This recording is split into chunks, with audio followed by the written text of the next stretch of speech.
What's up, everybody? Forster Rick with here. My current comic book haul for the last couple of weeks. I haven't found too much since the my last video. It's really been dry in my area. The comic book stores, half price books, things like that. This video is not going to be too long, at least with not a ton of comics. There's just some of the ones I've picked up. My first comics I'm going to show you that I've picked up recently, I've got from my local comic book store. First up is Darth Vader number 25. This book is hot. I got a feeling this book will be something that will probably be on most everyone's radar probably for the next, I'd say at least 5 years. I'm sure the book's probably been mass produced, so it probably won't be, a high dollar book, but considering what was introduced in this book with Anakin Skywalker's father per se. I won't go too deep into for those who haven't read it, but it basically gives an answer to a lot of Star Wars fans' questions for the past basically probably over 30 years or longer of the family tree of the Skywalkers and who actually was Anakin's father. Myself, I'm not a big fan of how they done it. I get it, but I don't agree with it. But it is what it is. I know now that most, if not all, I believe all the current Marvel comics are all canon since they've been bought out by Disney. So this does fall into canon unless down the road the rights of Star Wars gets transferred to someone else, which I don't foresee that anytime soon. So this is canon. And anything is as important as I think this storyline has been. I think this will be a hot book for a very long time. So again, this is a book that I could not pass up. My next one, I went ahead and picked up 3 copies of the Deadpool Garbage Pail Kids cover. Not much more I could say about this one. I mean, it's just an awesome cover. I was a fan. I grew up in the 80s. I'm an 80s kid. Everyone basically in the 80s had the Garbage Pail Kid stickers. This one fits that. It's very gross and disgusting, just like Garbage Pail Kids. It's an awesome cover. I know it's a very popular cover for the last probably month or so. Just an awesome cover. Could not pass these up. It's a hot cover, and covers sell nowadays. I'm not big on buying books just for the cover, but when something like this comes down and I see it, I'm going to grab it, especially when I know it's hot and it's just just an awesome cover. I think this would be really awesome as a poster to put on your wall, and I probably see this in the future as probably something that Marvel will probably sell as a poster if they don't already in comic book stores. Alright, next up is my comic haul from my Emporium / flea market. I found for 50 cents Legends number 3, which is the first appearance of the Suicide Squad in the 80s. If anyone's not aware of this Suicide Squad, this predates the Harley Quinn Suicide Squad.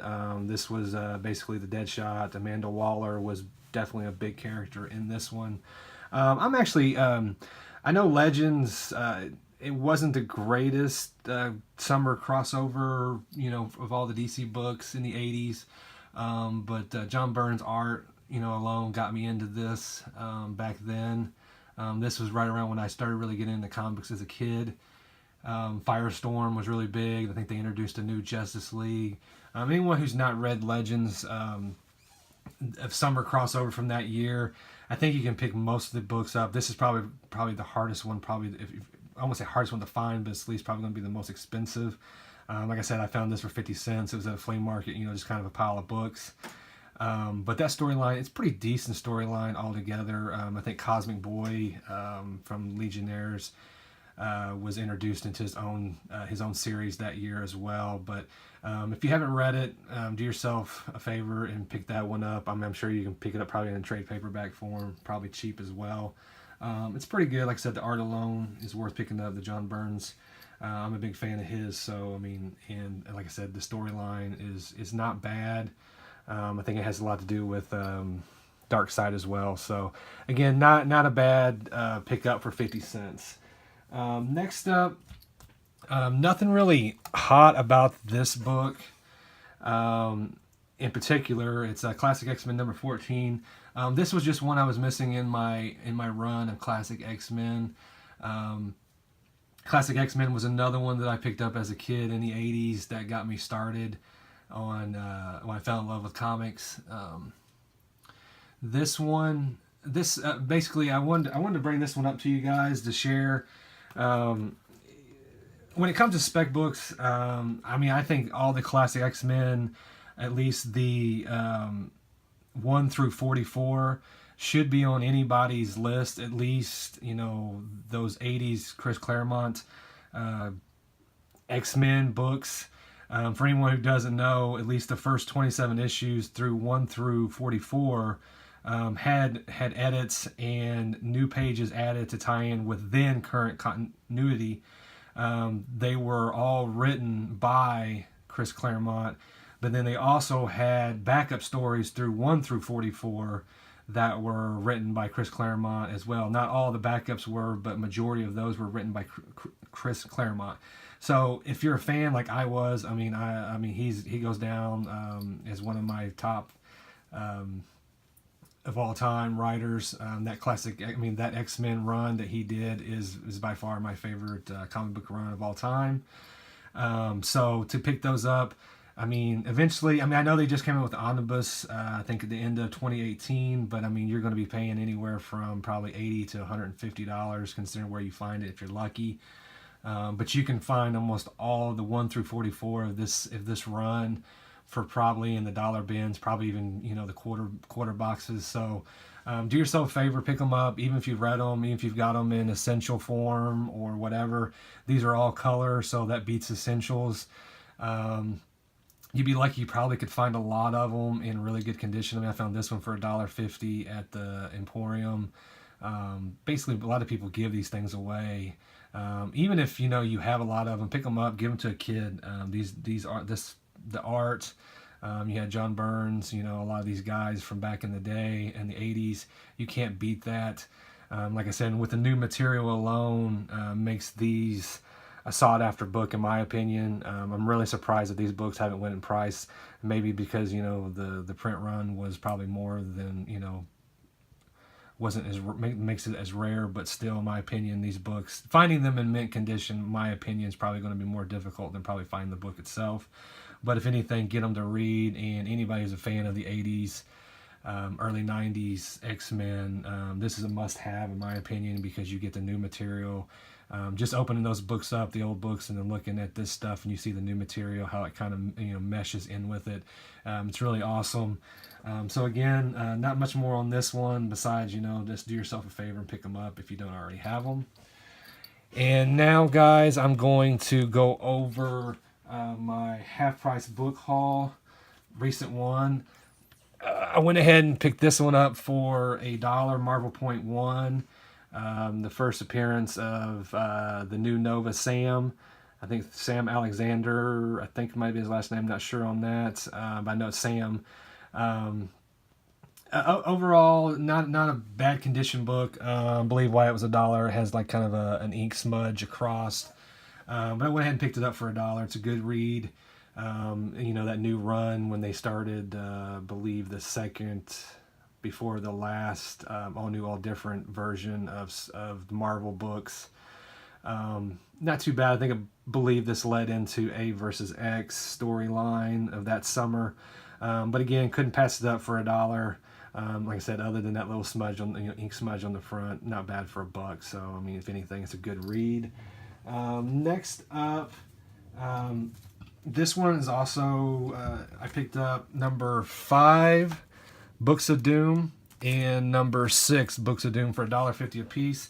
No speculation here on anything. I'm just a very big fan of Doctor Doom. Had 1 through 4 for the longest time. Just never ran up with 5 and 6. Just happened to find 5 and 6 at Half Price Books. Went ahead and picked them up for $1.50.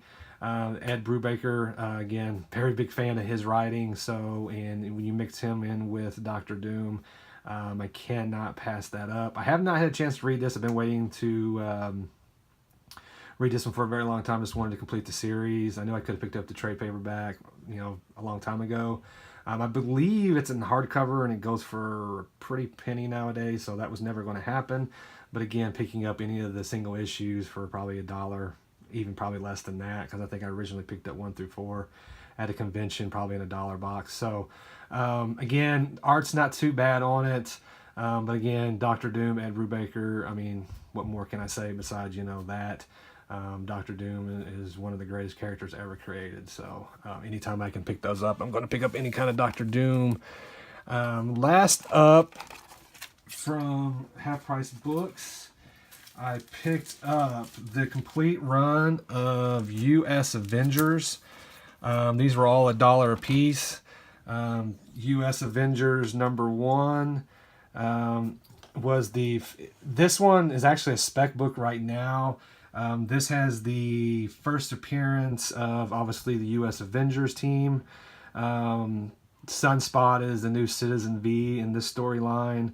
The first appearance of Second Red Skull, and the first appearance of the third Iron Patriot, Tony Ho. So again, I mean, I know it's a spec book on those alone. I just went ahead and picked up I've picked up a lot of in the years. I've picked up, especially in the clearance boxes.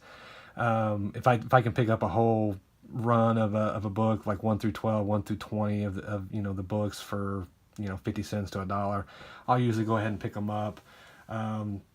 Overall, this doesn't look like too bad of a book.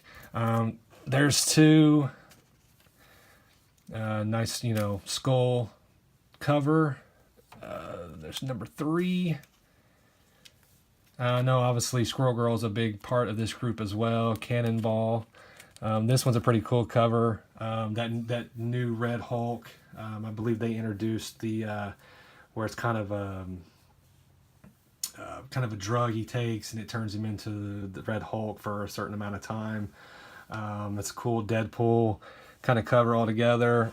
This one was #5, which was part of the Secret Empire storyline. #6, also part of that storyline. Then we had #7, which looks like the team might have changed, and Ares was involved in this one. #8, looks like history on Iron Man. #9, that's really pretty good cover. I like that one. #10, and then 11, that's that Archie kind of type of cover. Pretty cool if you're really into the Archie type stuff. And then the last issue of that run, #12, kind of that, walking away from kind of, homage to the old Spider-Man, walking away. It looks like a Hydra possible helmet there on the ground. That's going to do it for me, guys. Let me know which style of the video. Give me I love you guys' comments down below. If I found something that you guys really liked, or if you have some opinions on some of the books that I suggested picking up, especially like the Classic X-Men. Give me a thumbs up if you really liked the video. Subscribe, hit that little bell. I really appreciate the support I've gotten on my channel. I know I'm just kind of starting off. I appreciate the love. Other than that, guys, that's going to do it for me for this video. Other than that, have a great rest of your week. Later.